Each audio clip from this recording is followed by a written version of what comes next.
medyo questionable. Kung meron pa ho talagang taong nagngangalang Mary Grace Piatos. Now, we could not find out whether this Mary Grace Piatos is indeed a person or alive because there's no corroborate attachment to it other than the acknowledgement receipt na receive natin, ang permado niya. This prompted, Mr. Chair, in fact, some of the members here and I guess members who came out with a yung pabuya na kung sino man ang makakapagturo, Mr. Chair, sa taong ito na buhay, we are willing to provide 1 million pesos as a reward for anybody who can point to us whether this Mary Grace Piatos is indeed a person and if she is really around, alive, no, Mr. Chair. On the left side, with black ink, that's from the OVP. On the other side is from DepEd. Okay, pakibasa po yan, yung pangalan din po dyan sa DepEd.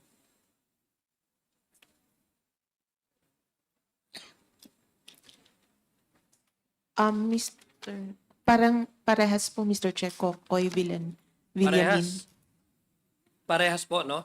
Yes, Mr. Chair. Oo. So, ibig sabihin, the point I'm trying to drive at, Mr. Chair, is that based on the documents and the acknowledgement receipts, which we do not have any other ways to really affirm whether these persons and individuals who have received the confidential funds were truly alive and truly person, makikita po natin yung medyo hindi ho kapanipaniwala ako, ordinary po ako na tao, I'm not an auditor, but as you can see it, pareho po yung pangalan nila, Kokoy Villamin, yung acknowledgement receipt, from the Office of the Vice President, and at the same time, from the DepEd, the same person, Kokoy Villamin.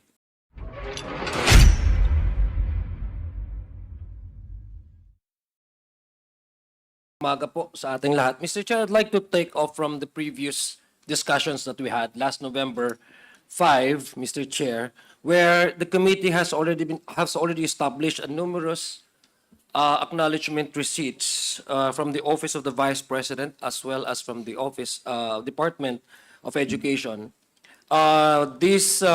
Various of these acknowledgement receipts bearing no names and only signatures, Mr. Chair. Now, we have already established that in the last committee hearing. There were even acknowledgement receipts, Mr. Chair, with names that repeatedly, hindi lang dalawang beses, even thrice, 3 beses pong nag-a-appear sa mga sets of acknowledgement receipts. May mga acknowledgement receipts din, Mr. Chair, na pare-pareho ang pagkasulat. At yung iba, pare-pareho yung tinta ng kanilang ballpen na ginamit. There have been numerous other observations, Mr. Chair, which lead this committee and at least this representation to believe na meron talagang questionable yung processes at mukhang gawa-gawa, yung tong mga acknowledgement receipts na ito, Mr. Chair. So since we started discussing about the acknowledgement receipt, Mr. Chair, there were numerous inquiries from the public asking me kung how important is this acknowledgement receipts are. So, pag-usapan po natin yon, and I think this is part of my manifestation before I go on proceed with my questions, Mr. Chair.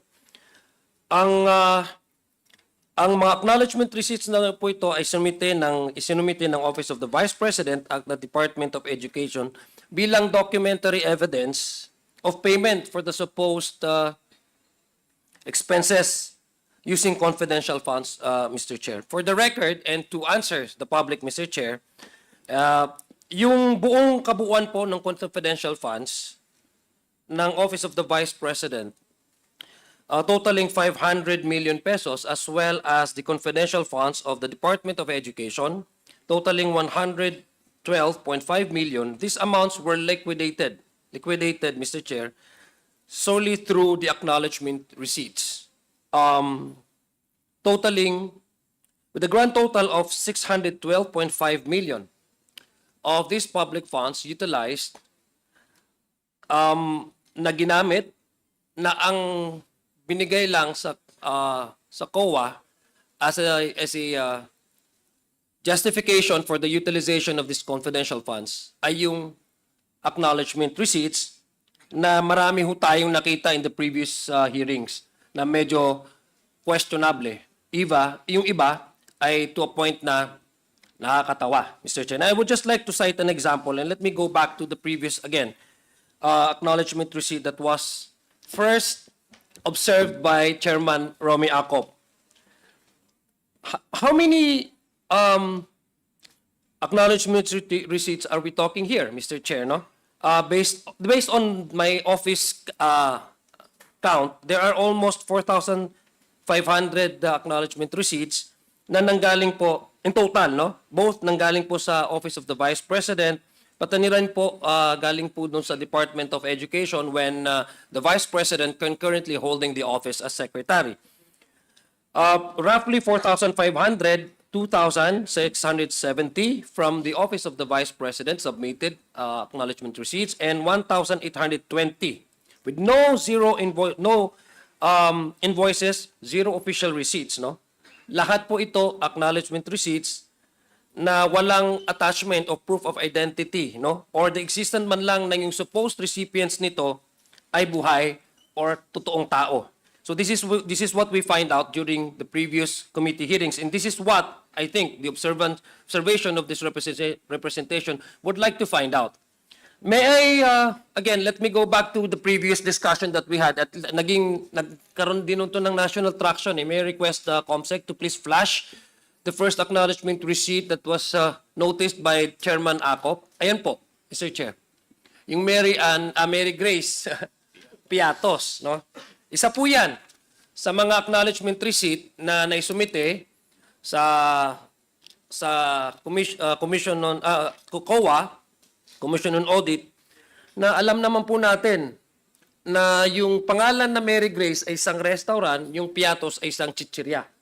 No, if you ask me, medyo questionable kung meron pa ho talagang taong nagngangalang Mary Grace Piatos. Now, we could not find out whether this Mary Grace Piatos is indeed a person or alive because there's no corroborate attachment to it other than the acknowledgement receipt na receive natin, ang pirmado niya. So, Mr. Chair, this prompted, Mr. Chair, in fact, some of the members here and I guess members who came out with a yung pabuya na kung sino man ang makakapagturo, Mr. Chair, sa taong ito na buhay, we are willing to provide 1 million pesos as a reward for anybody who can point to us whether this Mary Grace Piatos is indeed a person and if she is really around, alive, no, Mr. Chair. Also, as Mr. Chair, another observation that I want to ask, I think it was also already mentioned during the previous hearings, that there are names appearing in both the acknowledgement receipts from the OVP and as well as from the Department of Education. Pero may isang pangalan na nag-stand out sa akin among all the acknowledgement receipts na sinumite nila. So, Mr. Chair, just to maintain the confidentiality of the activities, assuming there were any such activities, Mr. Chair, I would just like to show to you the signature of this particular acknowledgement receipt which I noticed, Mr. Chair. No? May I request our COMSEC to flash the second? Yan po.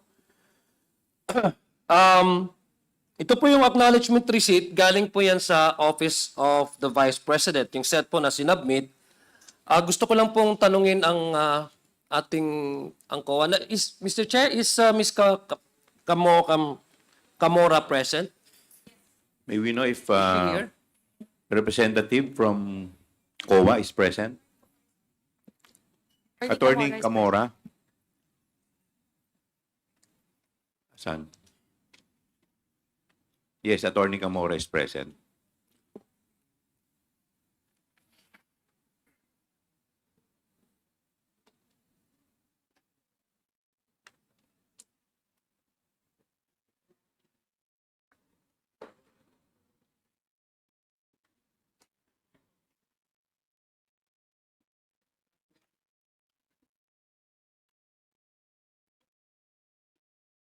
Attorney?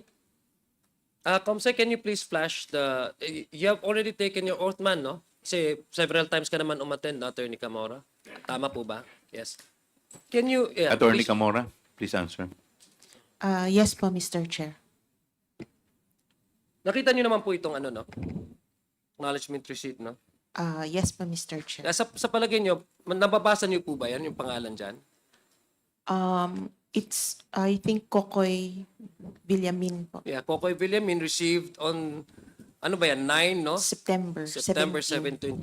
17, 2023, no? So, itabi lang po natin yan for the meantime. And I'd like also to show you another acknowledgement receipt, this time from the Department of Education. Mr. Chair, can I ask Comsec to... Yes. On the left side, with black ink, that's from the OVP. On the other side is from DepEd. Okay, pakibasa po yan, yung pangalan din po dyan sa DepEd.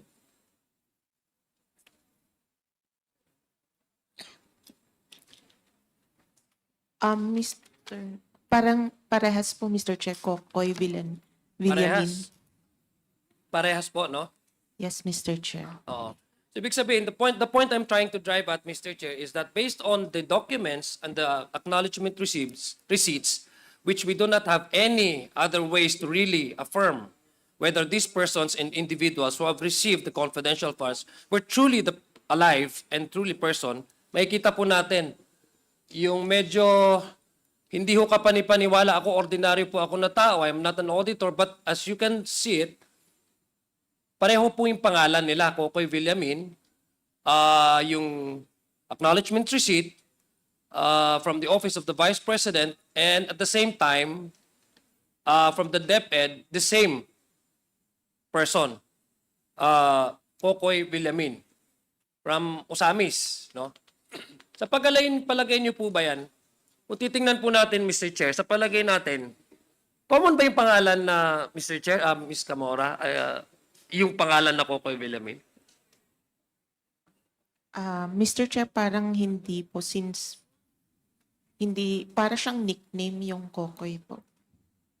So, masasabi niyo po ba as a head or nag-audit ng Intelligence and Confidential Funds Audit Office, masasabi niyo po ba na isang person yan? Pwede po, Mr. Chair. Pwede? Pwede po. Pwedeng isang person, no? Is it just a coincidence that the same two offices heading by the same person submitting to you the same acknowledgement receipts can encounter two persons? How unlikely would that be? Two persons with the same name, bearing the same spelling, same last name, with the same first name. Posible po ba yan? Medyo likely less possible. Yeah, I think po. it's highly unlikely, Mr. Chair, na yun po yung mangyayari, no? Kung titingnan niyo po ba yan, Ms. Camora, yung sulat po ba dyan pagkapareho? Hindi po. I think it's very obvious, Mr. Chair, that the signatures, Mr. Chair, on the acknowledgement receipt submitted by the Office of the Vice President is quite different from the acknowledgement received by the Department of Education, no?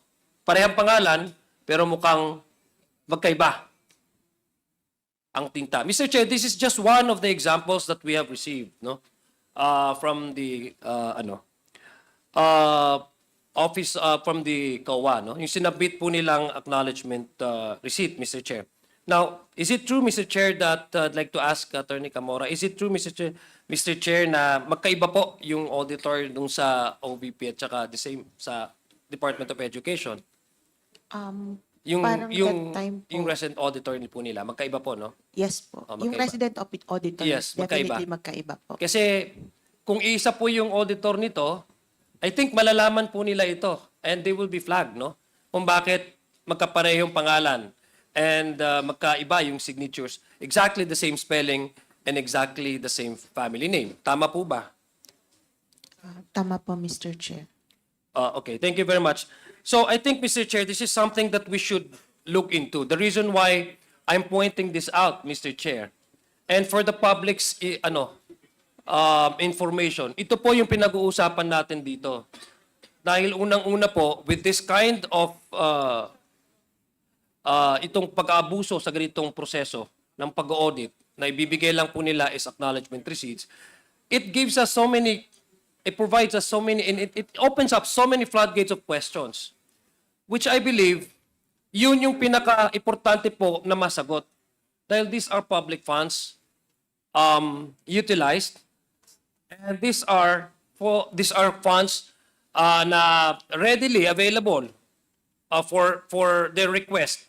Tapos ganito yung nakikita nating mga reports nila at saka yung pag-acknowledge ng kanilang pag-utilize ng kanilang pondo. It's very obvious, Mr. Chair, na hindi lang po si Mary Grace Piatos ang nakita po nating questionable. Nakikita din po natin na may mga acknowledgement receipts, Mr. Chair, na pare-pareho yung pangalan, na magkakaiba yung date, na magkakaiba yung kanilang pirma, Mr. Chair. So it begs the question now, how do we be able to supply answers to this question? But even if we ask COA here, mayroon bang attachment na sinubmit sa inyo to verify whether this was given as a way to purchase information, or is it a reward payment for an information that is relevant to the activity of the Office of the Vice President or the DepEd in relation to confidential funds? Kasi magkaiba po yan eh. Mr. Chair, acknowledgement receipts po ang sinubmit nila, and Acknowledgement receipt po, ano po yan? That's the payment for information, purchase of information, or Both yung po. reward? Both po, Mr. Chair, acknowledgement receipts ang sinubmit nila for both information and rewards. It's just that sa rewards po, may additional requirement lang po kaming hiningi. Yeah, but unfortunately, some of these acknowledgement receipts were not supported by a certificate of success. Hindi ho ba? Kasi magkaiba po yan, Mr. Chair. Pag yung purchase of information, regardless whether this information are useful or not, talagang bibilin mo lang yan. Diba? But the reward and payment for the information, dapat po yan may certificate of success. Hindi ho ba? Dun sa agencies po na pinagpartneran, for example, ng inyong opisina. Tama po ba yun, Attorney Camora? Tama po, Mr. Chair. And all of these acknowledgements receipts were being supported by the certificate of success? Mr. Chair, yung sa rewards lang po. Yeah, but on not all of this, in this particular case na sinat ko po sa inyo, are you familiar with this kind of acknowledgement receipts? Or have you came across this particular questionable acknowledgement receipts? Yan po yung mga ni-review namin dati, although at that time, Mr. Chair, wala naman po sa Yeah, namin na that's why, something yeah. That's why you unusual po have siya. that's why you have issued yung observation memorandum ninyo. It's precisely because they have failed to at least provide you the attachment to verify or at least to authenticate that indeed these funds that were used for a reward or payment of reward were not substantiated by a certificate of success. Tama po ba? Yes, Mr. Chair. Again, Mr. Chair, it begs us the question, gaano kalala yung pag-aabuso dito sa confidential funds?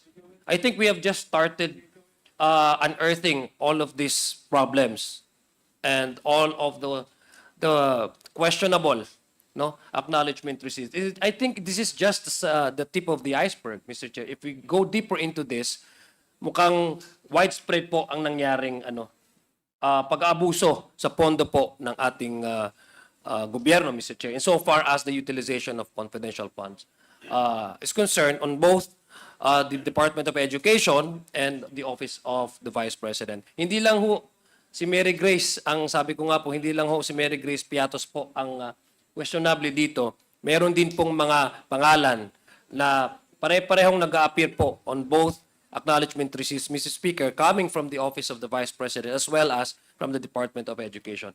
Mr. Chair, just a manifestation, and I believe there are questions relating to this that my colleagues would also like to ask the COA. And I would yield to my colleagues to further inquire kung paano po ito nakalusot at saka ano po talaga yung nature ng pagbibigay ng acknowledgement receipts, which I believe, to my mind, Mr. Chair, is open to abuse, Mr. Chair. And the new process po ng pagganito kung ganito, if we allow this to continue on, talagang maabuso at prone talaga po sa mismanagement ng pondo na binibigay po sa mga ahensya. Particularly, Mr. Chair, ito pong discussion natin ng utilization ng confidential funds ng Department of Education while the Vice President was still holding the agency as the Department Secretary. Marami pong salamat, Mr. Chair, and thank you